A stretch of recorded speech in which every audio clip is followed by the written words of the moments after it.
Draft for Nongshim versus T1. Nongshim on the blue side, and let's see whether they can mix things up here in this draft on our final day of 12-13. And overall, drafting on 12-13 has moved a lot. We started out with still very much the Silas B1 is the end-all to every one draft where the Gnar was unavailable, and we saw a lot of the... what flowed from that was that bot lanes were basically Kalista, Zeri always being banned away, and then whatever was left open made it through. This time around, as we've gotten deeper into the patch, more importance on getting rid of this bot lane Silas, making it through drafts a lot more often, and especially for Nongshim, who haven't really played the champion at all. And I'd be expecting them to either, which they have done in the past as well, self-ban it here on blue side, and alternatively, as they did go for the respect ban towards Owner instead, which is a great choice because his win rate on Lee is not okay. No, it's not. I mean, it is, but it's not. Yeah. It is, but it's not. Yeah. That's. Yeah. It is definitely okay, but it's also not okay to let it through. Yeah, we've had a POC state recording today, so yeah, me and Atlas are coming in hot. Yeah, we're definitely we have seen more sleep. The giggles are already there, and it's the first game. I can't wait. We're starting this early is a bit of a worry. Poppy going to be banned away here by T1. Dread not going to get his hands on that one. Nongshim thinking like the Gwen is a good choice. We mentioned the shallowness of Canna's champion pool. This might be a little bit of a representation of that because, I mean, there is still a lot left available. Zeri Sivir is the likely trade here, so you don't necessarily need to lock in your bottom lane just yet, as T1 have to deal with this Wukong. It's been locked away. I think Garen is the obvious answer. Wukong doesn't spin as well as Garen, I don't think. I don't know who has more spin efficiency going. Well, I mean, you get to spin from level 1 if you're Garen. Yeah, but maybe Wukong does more rotations? More rotations in his Cyclones. We'd have to ask Monte Cristo. He is knocking off people. He's the man who knows about rotations, not us. As we do see the Azir being picked up here, still a very strong pick that can be blinded. Silas is an obvious answer normally, but I didn't expect Nongshim to suddenly start picking that one up. And I'm really happy Nongshim didn't go for the blind Gwen. We have seen, most notably, the Akali piloted with great efficiency, and Zeus literally had a monstrous game on an Akali in recent times, so I think that not opting into that matchup voluntarily is a great choice. Sivir continue to have been prioritized over the Zeri. Zeri, of course, very strong, but is a pick that I think is very focused on the Zeri moments, which sure are very obnoxious, but Sivir already provides a team with a lot of utility in the mid game, thanks to an Underhunt. And I wouldn't mind a Skarner pickup here for Owner. It's not the most exciting champion, but Sivir-Skarner is a great combination. Although the Alistar pickup early on here, I really like. I think it's good for Snowflower. Comfort pick, good into Sivir. Yeah. If a Skarner does get picked up, playing into an Alistar is also not the best of experiences. It absolutely makes life awful. We are going to see the Vi come through instead, though. This is more reliable lockdown, right? The Vi does tend to stay in once she collects the 80 carry, but should reliably be able to get on top of the Aphelios in the hands of Ghost here. And T1 now going to head towards the second ban phase. They want to deal with a top lane and a mid laner that still need to come through from Nongshim. T1 have already locked away the Azir, a pick away from BDD, but also a phenomenal pick for Faker, as we all know. And the Gwen is just going to be banned away, so Zeus just not even going to take the risk.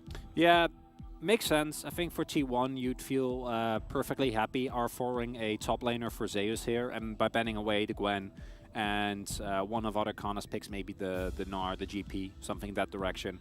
And then having, if you leave it open, just pick the other one up for Zeus, so he can counter-pick with Keria. He has, of course, a champion Ocean, and we've seen some true shenanigans come through from his end. And there is the Akali also getting banned away here, so also not going to give that counter-pick over to BDD, which, of course, is a great pick into the Azir, and also kind of highlighting some of the issues that have plagued Nongshim and BDD specifically for a while now, which is that you got to be able, and instead it's actually going to get banned away here, which makes sense considering that Zeus could still pick it up in case a Gnar comes through from Nongshim. So always in an R4 situation. Okay, never mind. No, in an R4 situation. Is it going to be the AP Zeri? AP Zeri mid, and then it's top Azir? Yeah, top Azir. I'm like, oh wait, hang on, it's not Live Sandbox, so I guess this isn't happening.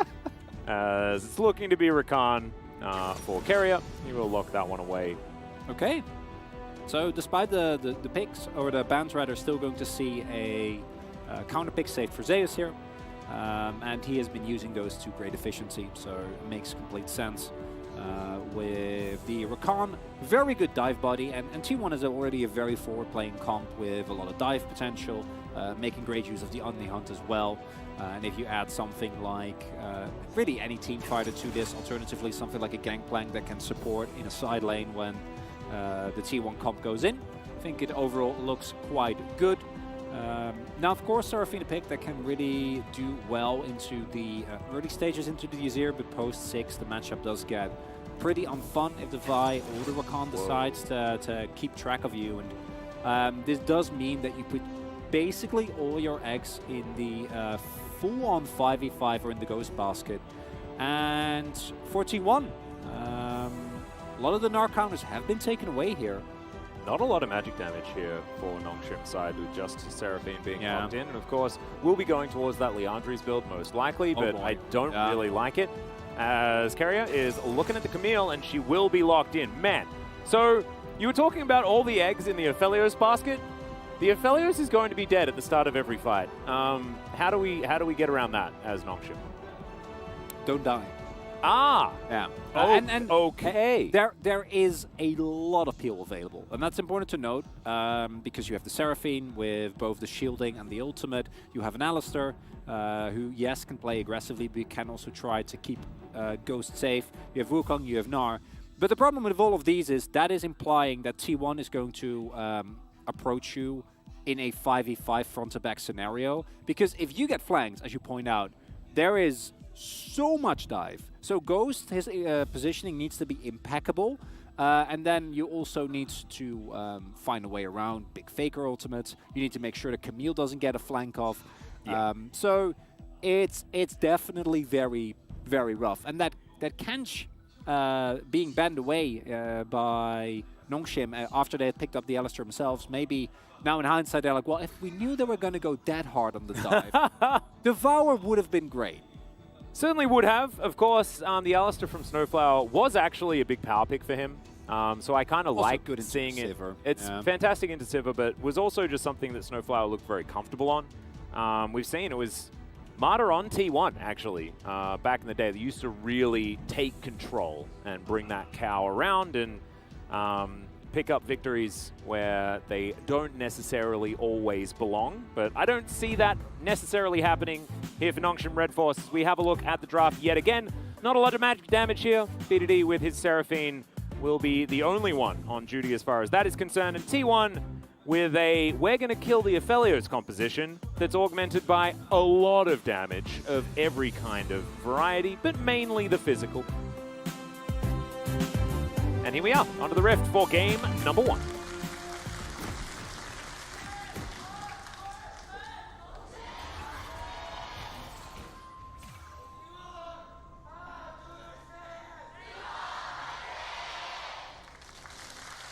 I think I would say that T1 fans are a little bit louder.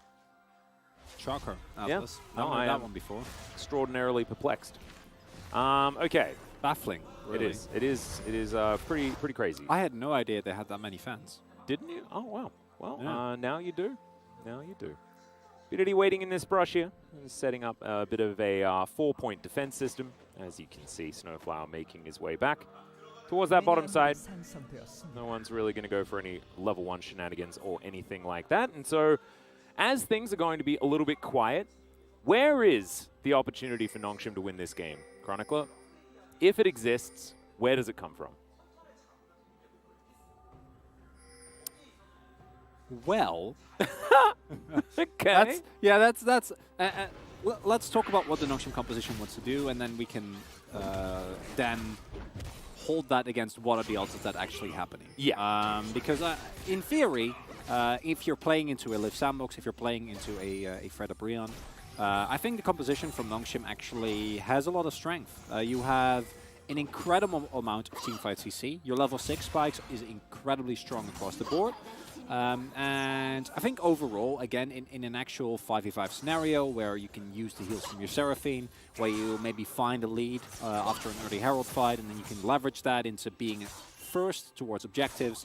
You can set up shop, and then the big 5v5s where, yeah, everyone on T1 dives in, but there's a big encore, Ghost has his summoners available, Dread and Kana like hold the front line, and Snowflower tries his best to control the T1 comp as much as they can, then there is a shot. Unfortunately, what I think will actually happen is that T1 just through laning phase will generate leads that are already really, really hard to come back from. T1 have been still very much on point when it comes to their rotations towards objectives and whatnot. And if you are second to the objective with the Nongshim comp, it really is tough, because if you don't have great flank control, and like Owner has a kill ghost button, Zeus has a kill ghost button, Faker has a kill ghost button with extra steps, and it's the follow-up as well that is really tough. As I want to note also that Zeus has gone for the Ignite here. Yeah. This is really a show of confidence to him and himself and his skills as Camille, as the Gnar Camille matchup is one that we have seen go both ways many a time, because the Camille has very strong all-in windows, especially post 6, but you need to be very particular in how you play it out, otherwise the Gnar will just be able to outrun you or hit Mega, which is even worse, 'cause then you just kind of die. And with Ignite in particular, you are just very all-in. Camille is one of those champions where you can look either amazing or silly. Yeah, it does win a lot here in the LCK generally, the Camille into the Gnar. But not spotted, I think, was just barely able to make it out. Interesting carrier, making a little bit of a roam over. Will likely just look for some vision. Does so, scries, checks out that the cow is waiting in the brush. And as we can see, the monkey just going to slink back into his jungle. Counter is going to be absolutely fine. BDD underneath his turret, taking a lot of harass here from Faker. Does put a Sand Soldier underneath the turret, which Sand Soldiers don't like very much. But BDD should be fine, as High Note gets a few extra points in it. And Faker just picking up a turret shot because he felt like it. It's one of those things. His carry's just going to dive on forward. BDD is dead! And they're starting this one very early. Chronicler? All a bait. Take a second turret shot just to show that you can. Yeah. Atlas. It's no biggie. It's all part of the creativity of setting things up. As Gumayushi, decent little spell shield there. But Ghost just going to push him away from this wave. Try and punish him for allowing carrier to leave. And this is pre-6, so BDD probably going to be happy that he didn't invest his flash and die, which if you flash out of the grand entrance, you might live there. He was already fairly low. Yeah, this is already pre-6, getting somewhat dicey. Zeus, of course, still holding on to the Ignite, but if a hookshot lands... Well, this is a hookshot. It doesn't land, thankfully for any Nongshim fans. Scanner does have his Nabar in decent order right now, and Zeus is likely just going to go back home and look for a bit of a reset. Does do so. Oh, kind of likely to do the same thing as well. Yeah, big wave coming into him as well, so he's going to feel good about that one. As yeah, I think the initial fake out with Carrier like walking up and then pretending to go back towards bot side, no vision there for Nongshim, so just a really clean setup. Nicely done, and BDD gonna take, or rather have to give up his life. Now, of course, outside of the gold gained by that play specifically, he is able to just teleport back to his lane, picked up the tier, so no huge losses for him there. And any subsequent ganks, he will still have his flash available, but especially once Owner hits 6, like just having flash really isn't enough. Yeah. Because the Vi just has only good lanes, right? Especially post 6, like Owner can just go to a lane, and you, as long as you have a vague idea of what Dread is, you probably kill them. It's not even like the mid-jungle 2v2 is good. Seraphine is really good in teamfights, but her skirmishing is notoriously poor. And I'd expect T1 to really try and push that to as much of a lead as they can. Yep, I expect if Owner went top lane, there is almost nothing that Canna can do, flash or not, after level 6 is being hit. Owner dangerously close to said level 6 as Drake does spot him out. I do like that. I think that is a really good call, what we're seeing here, which is Nongshim proactively making sure that they keep track of Owner, as a bit of trading in bot side, Snowflower defending his vision. But that is really important, because as long as you know where Owner is, I think in 1v1s, 2v2s, outside of maybe top, if Zeus finds a really good angle, but if Kana plays around it with his Narbar and stays away from walls, like, should be a relatively low low variety game. You know, there's not that much in the 2v2s or in the 1v1s that should happen. Well, it's a grand entrance here towards the bottom side. Gravitum in hand here for Ghost. Carrier not too worried about what's going on here. Gamushi with the shove. He is Sivir, of course. And he's going to be very comfortably able to shove this one forward. Ghost not suffering too much, though, as you can see, very even here towards the bottom side and a full wave to be collected by the Nongshim bottom lane. And so just going to be taking it easy. Dread moving down here will be spotted. Actually, no, not. As there is a control ward there in that brush. Dread does come down. Keeps himself a bit of a mystery here on the map for now, which is definitely going to be important as far as stopping Ona from doing exactly what he wants all over the rift. So Zanes needs to be a little bit more mindful. And right now in the mini Nard, that's when the Camille is at its most threatening. So Kana, very respectfully, just hangs back, comes from a distance. Not really any need for him to go and try to play aggressive. So Zeus, it's bone plating, but not really looking for anything in particular either. As we go towards the Herald fight now, which I assume that will break out soon. We do have a 5-man rotation coming through here from Nongshim. They're doing their very best to lock this one down. Of course, no cheeky teleports or anything like that to come through from Carrier. That was pretty creative, what Lahens did on the Rakan last time around with Unsealed Spellbook. This time it is going to be the Guardian, and so the bottom lane not going to have the opportunity to move on over here. Ona clearing out some vision for now, but this one's going down pretty quickly, actually, as Shelly gets her eye poked. That should mean that Nongshim can lock this one down. BDD comes on over. Looks like Zeus wanted to try and challenge, but Ona thinks better of the whole situation. And it will be Nongshim picking up the first Herald. Yeah, quite nice. We do see that initially Ghost is roaming over, but Nongshim actually with a great read. Identifies that T1 is not committing too many people. Carrier and Yuma, I think, still showing on bot. So as a result, they send Ghost back down, start the Herald up regardless, and due to the relative lack of vision for both teams, it takes a while for T1 to actually get it and check it. So here we go. All right, there's a Hextech Ultimatum. Ona, Assault and Battery, and this is what we were talking about. That's a dead Gnar, and there's no reason to flash. You can't get out of that. No, yeah, can't really do anything about that. You could have taken the play-by-play on that one, to be honest, because that was just the most cut and dry. It really was. I used to be a play-by-play. Hey, you did too. In the Benelux. Yeah, you were a play-by-play in Dutch, right? Or were you a play-by-play in English? Both, but my play-by-play in English was not great. As Zeus. He's going to Cyclone a second time. Zeus in a little bit of trouble here. Dread, Nimbus Strike will need one more auto attack as, yep, there it is. The extended range with the devastating blow, and Dread is going to pick up the counter kill. That is a solo for the Monkey. Very nicely done. Able to actually take down the Camille. And offensive power of the Camille, especially with Ignite, amazing, but Wukong has wonderful chase. Problem is that even with that kill getting picked up, the overall play is still very favorable to T1. They got the shove in. I think Zeus should be able to make it back to the turret for most of the wave that is getting crushed in right now. He's a cannon wave. And T1 also picked themselves up an early Cloud Drake. So all things considered, yeah, Zeus dies. It's unfortunate, but the cross map from T1 is still favorable. Yep, and you're always going to be Camille as the game goes on as well, and she's going to just hold on to her value and only extend it. As we're going to have a look at this cookie cutter play towards the top side. 2 R buttons come through, and 1 dead Gnar comes out. And this was Zeus just greeting a little bit for a potential plate, and Dread doing a really good job of making sure he locks this one down. Yeah, Zeus tries to get cute with, you know, walking in and out of vision, but already had his spell shields used at Bennett. That also doesn't have his ultimate available, or spell shield, his physical shield rather. Also had his ultimate already used, so couldn't try and dodge out of anything. So yeah, fortunately for him, does get taken down. Owner though, with the acceleration he was able to get from those 2 kills, has already picked themselves up a Campong Chainswords and quite a good early spike. Of course, in this patch, I'm still insanely cost efficient, and yeah, this is what's going to happen, unfortunately. For Kana, ult's almost back up again here for Zeus. Just a second or so. Is he just going to press it off cooldown? As Kana does have a control ward up here, and so they're not going to be able to lock that one down. Dread, he can't walk into that river. Faker is here. He's got his Luden's Echo completed. And yeah, he is able to take control. Stoneflower moves on over.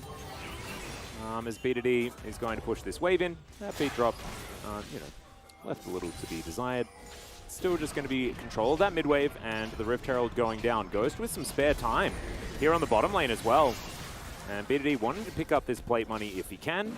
Shelly a little far away from the turret, but it is going to be BDD collecting that gold as Keria is going to rotate over. On the Hunt does come through. Ghost uses his last bullet of the Graviton, but I don't think it's going to be enough to save him. He's looking to try and run this one out. He flashes eventually. Gumuyushi going to be able to pick up the kill, but at what cost is the question. He does go down. Dread picks up yet another one as Snowflower. Can you help get an extra kill? And the answer is no. It's 1-for-1 there towards the bottom side of the map. And unfortunately, for T1, they get greeted by a multi-man support squad for Ghost. Have to blow a lot of summoners just to get that kill. And then as a result, there's not a lot of cooldowns left to actually take down Nongshim. That's a very nice trade for Nongshim. Really helps them out with what otherwise could have been a very big continuation of the snowball. And Dread actually going toe-to-toe with Owner here in terms of overall impact on the map early, which is pretty, like, that's impressive. Absolutely. Good for you, Dread. It's a great look. And we mentioned the fact that Dread looked a lot happier sitting down at the desk to start this one off. We all knew that he was capable of plays like this in the past. As we check out this play one more time. Moonlight Vigil connecting things like this. Ghost trying to do what damage he can. Q with the Severum. Not going to help get him enough health back or anything like that. But really good to trade this one back to Nongshim. Yeah, note also that Keria uses his heal early there to make sure that he actually gets the quickness, gets the taunt to guarantee the knockup. But as a result, doesn't actually have heal for Guma when the Snowflower Dread squad makes its way over and takes down Guma. Also Guma, due to the fact that it's about as much CC as you could possibly face between Dread and Snowflower. Yep. Not really going to be able to actually get any value out of the movement speed of the Ghost. So overall, not the end of the world for T1. So Guma has to ult defensively here, not wanting to fight against Ghost at this point in time. Yeah. I think people might be looking towards that bottom side, wondering, you know, why Gumuyushi isn't doing better, blah, blah, blah. Of course, Felios is going to be a lot stronger than Siva at this stage of the game before she's able to insta-clear waves and do a lot of damage. Largely more of that team fighting style AD carry. Yeah, I mean, it's raiding Sivir for potential to 1v1 is not... That ain't it. That ain't it. You know, it's not why you pick the champion. I think even in skirmish, she does have a lot of value due to her ultimate being very strong, especially now that it actually is able to reset right with any kill that you pick up. But in 1v1, it's not going to be. It's the same with Jinx. I think has a very similar style of play. Nothing like the Zeris or the Phalioses, which actually have a considerable amount of 1v1 power. As all right, Snowflower gets a headbutt pulse, but only lands it onto Carrier. No follow-up damage there at all. Snowflower does have the ulti. That's a 3-man knockup with the Cyclone as Gumuyushi. It's a decent spell shield, but it ain't enough. The bottom lane already taken down by the Monkey. Ona now flashing away from this one. Zeus is inside the pit. It's a big Gnar. Great wallop as well as the beat drop is going to mean that all of the CC is there. House comes down on top of Faker, who managed to shift the sands and get himself out. But T1 catastrophically lose that fight. And Faker was trying to find a hero play, but by that point, Dread with a wonderful flank onto the enemy backline, as Zeus is fine. Snowflower says, I am Alistair. That was a big nope headbutt. I liked it a lot. How dare you? Note that while that was happening, Zeus actually is able, with one of the longest hook shots I've ever seen, to pick up the Eye of the Herald, come out completely unscathed, and it's understandable. I actually like the call from I feel like Spring T1 would have fought there 3v5 after the lost AD carry, and then we're like, let's embrace the flip. If we win, we win. But you should actually peace out from the fight the moment that Guma goes down, and they do. However, as a result, first turn bot actually going to Nongshim, and I am very impressed with what Nongshim is showing here. Dread actually with a wonderful flank, and as we're going to see the replay, as Zeus says hello to BDD. BDD though has a crown and should not be too worried. It's not the end of the world. T1 still has a really good scaling comp, and the team fights is still something that I think they can excel in the later stage of the game. They can find some good angles. But these type of signs of life for Nongshim is still heartwarming. I don't, between you and me, Atlas, I don't think it'll be enough to actually take down T1. Oh, no, based on neither what we've seen thus far, but seeing Dread get some big flanks off is something that we hadn't in a long time. No, exactly. And what we want to see is just Nongshim being more competitive, right? Yeah, It's been pretty sad watching them this season, to be perfectly honest. It has. That ward is going to skip out on the control ward. I believe the sweeper did see it there, as Cannon bypasses it for the moment. And T1 are just going to have Faker up here, pushing this lane. They do get the teleport out from BDD. Does have his unsealed spellbook, so he can go back to a different summon spell at some time. And finally, we will check out the fight around the Herald. And what happens here is Guma actually doesn't get the spell shield on Dread's initial knockup. So he spell shields the Cyclone damage eventually, but that's not enough, right? The knockup is the problem. Dread is already fed, so he gets so much damage down. Then Zeus is able, with a really nice hookshot, to actually pick it up here. Because, yeah, him and Faker just needs to get out of there, securing the objective, just make sure that even though it's a very unfavorable trade, it's not a truly horrible one.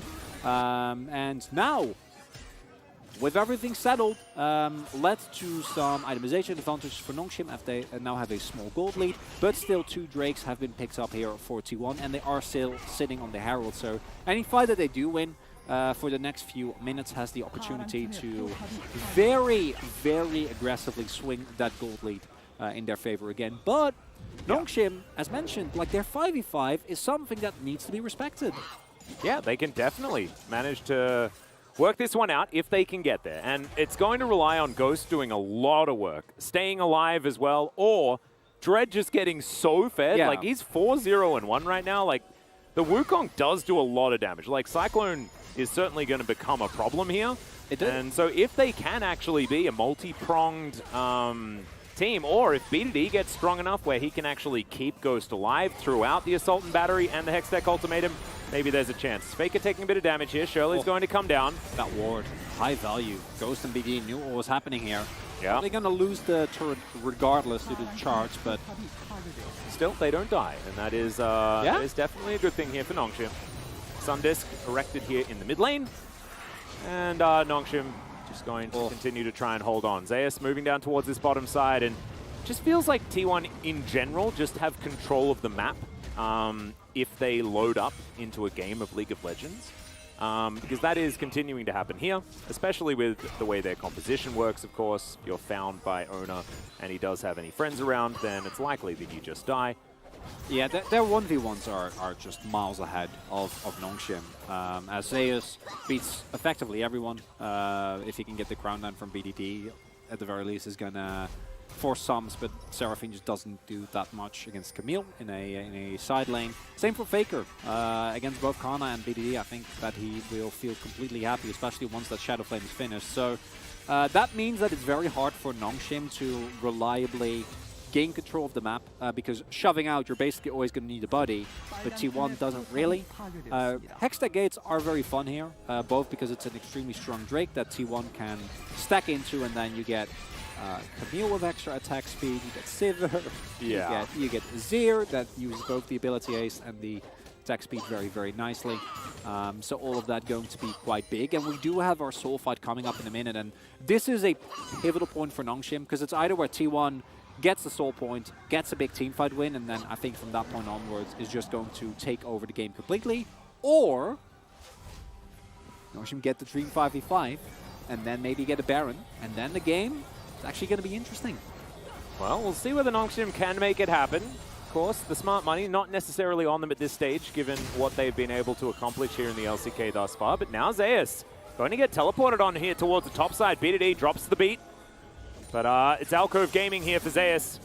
Tactical sweep comes down. There's a Hextech Ultimatum to try and buy him some space. It's a fantastic buffer of the hookshot. He's down to 50% as Snowflower's wrapping around. I thought that might have been the T1 support to come through, but it was not. It was the Nongshim support instead, as Faker takes down the outer turret bottom lane. But Nongshim, they want to take this Baron. Absolutely. You can't allow T1 to crossplay, to cross map here. They've already picked up the bot side turret.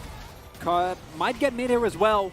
All right, well, is in the area. Yeah, might be a 50-50, but let's see whether Nongshim can keep Owner out of this pit. Carrier trying to be frustrating, and Snowflower's here. He's got a headbutt. Cannon, I don't know what that was, but the Assault and Battery isn't going to get him into this one. Empress Divide's massive, though, as Dread wants to be able to take down the Baron, but he just can't do it. And Nongshim, they do have some healing here from BDD, who's able to stay alive for a long time, but it's the Vi that locks down the Baron. And Nongshim, they tried to throw the Hail Mary, but she slapped them in the face. Yeah, I think you gotta, as Nongshim, unfortunately, they don't have the damage ready. I think Kana's Narbar was about to time out there, so he tries to go for a big play, doesn't actually get them. Those crucial seconds might have been enough. Could he have bought them, but he didn't. And now it is not only a soul point, which I think by itself would have been enough to spell the demise of Nongshim Red Force, but it's also a free Baron, which they'll take very gladly. And good showing, all things considered. Yeah, no, I agree. Not enough. Yeah.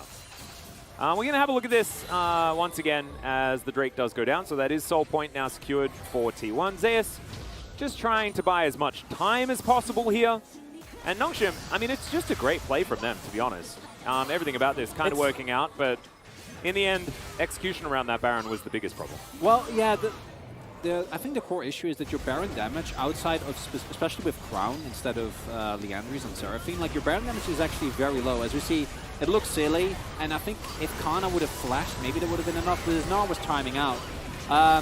T1's read is, okay, you spend this much time killing Zeus, we can get 2 turrets and still be in time for the collapse. And they're right. Yeah. They actually can. And yeah, if the execution from Kana's cleaner, if he flashes there and actually catches some people, that might have been the split second that they needed. But at that point, like, you get the Baron, and it's better, but I think you still get wiped. I don't think that part is ever going to be better. A Snowflower. Well, he does have his ult, but Ghost is already dead. Faker now making his way towards the enemy in a turret, and he will go down as well. That's going to be the trade. Can is also going to die, though, as Carrier looks for the grand entrance, but will not find it. Dread just trying to slink his way out of this one, just wants no part of it. And he is going to be given that. P2D now going to go home as he was just unable to really participate after the attempted teleport. And unfortunately for Nongshim, now it's T1 with a Baron buff, knocking on multiple parts of their base. Yeah, well, Dread is going to find another Cyclone. The Encore goes absolutely nowhere, but T1 are at least pushed away from this inhibitor turret. Okay. Loved itemization here from Dread as well. I was hoping for the Black Cleaver. Yeah. You're in a position like this, as the Wukong opting into Cleaver gives you so much more skirmishing power. Obviously, it's really easy for you with the amount of damage that you have and your skill set up to stack that passive very, very quickly. As yeah, this is a rough one. The coordination just isn't quite there here for Nongshim, and BDD going for a flank. I appreciate the thought, but you are also Seraphine, and you're not a champion that really needs the flank to have value. On the contrary, generally, being behind or with the rest of your team is definitely preferable. So, creative angle doesn't quite work out, and as a result now, T1 in complete control of the game, going to be able to choke out all the vision, and as mentioned, when you can't 5v5 with the Nongshim comp, which right now should not be a possibility whatsoever. It is, well, there's not a lot that you can do. And Faker has a 4,000 gold lead over BDD right now. Oh, yes. Having a very good game on this Azir. Even if, you know, he did have to sacrifice himself in that last fight. He almost just killed solo 2 people in the backline and just made any sort of attempt to go for some sort of 5v5 straight up not work here on Nongshim's side. And yeah, setting up the mini ARAM as we look to siege down these inhibitor turrets. Even the Conquering Sands doing so much damage here as this Shadow Flame has been augmented by Rabadon's Death Cap at 25 minutes in the game, on top of his Ludens that he'd already completed. This Azir is doing so much burst damage. I do wonder what kind of painting would sit in a Shadow Frame. A Shadow Frame? Yeah. Is it just the frame? I'm imagining like Resident Evil, you know, as you're walking down the hallway, the shadowy frames. Yeah, the Shadow Frame. Like, it's you don't know what's in there. That's the point. It's about the unknown, because that's the scariest thing ever. So there is actually, there is just nothing in a Shadow Frame. Nothingness is horrifying. It is. It absolutely is. As Faker's going to Empress Divide. Canna almost dies, just walking up towards this Azir and taking a few auto attacks. So Canna is not going to do that again, I don't think. Well, maybe with his buddies, but not alone, no. Yeah, he's done a lot of damage too. I think Faker might pick up a POG, as Owner has found Dread. In goes Carrier. There's a fantastic grand entrance, as Dread just can't be tricky. There's the Hex Deck ultimatum as well, as Zeus tries to keep it up for as long as possible, and Faker is going to be able to pick up the kill here. Snowflower might be the second one on the menu, as Owner is just dancing around, and Snowflower will at least survive for the moment. T1 going to be focusing on finally breaking open this base. It's been a little bit difficult to do with the relatively lower range that a Civic Comp does provide you. Still, Ghost takes just randomly almost his entire health bar of damage, I think from like ricochets and things like that. Yeah. And Zeus and Faker are going to be able to take this turret down as well. The War of Attrition officially has now been won by T1. 15 seconds on the Baron, and we'll see whether T1 just head on over there and look to lock that one down after a reset. And potentially, by potentially I mean and definitely, this Hex Tech Soul that is now getting taken down. Not a lot remains for Nongshim Red Force. The early game, Hail Mary Baron. Couple of great moments. What about Hail Mary Baron 2? Yeah. As Owner unfortunately falls prey, even the best of us sometimes have an oopsie as he uses his ultimate on the clone. And there we go! Hail Mary Baron 2! And Faker on an amazing flank angle dead. right here. Is this is real difficult times. Carrier's going to rotate over. Zeus finds the tactical sweep onto Snowflower, and Faker gets the flash. Ghost immediately does go golden, as Faker's going to do exactly the same thing, but Ghost will not survive any longer than that. Faker might go down, but he's done his job, and actually, he will not. It's a triple kill for Gumayusi. Make that one a quadra, as now Snowflower is doing his best to deny the second penta for Gumayusi this season. Owner might be able to set this one up, as the blast cone is going to be there. And yep, you can see that Gumayusi's chasing after this one, but Snowflower has the Nexus on his mind. He wants to get to those turrets, and it is going to be the penta denied. The ace does come through, though, and T1 will be taking game one very comfortably. And it was a fun ride, all things considered, Atlas. We had some resurgence from Nongshim Red Force, but you do see the difference between these two teams come in the moment that the objectives start getting called. And overall, a overpowering performance from Faker Azir, combined with, it always must be mentioned,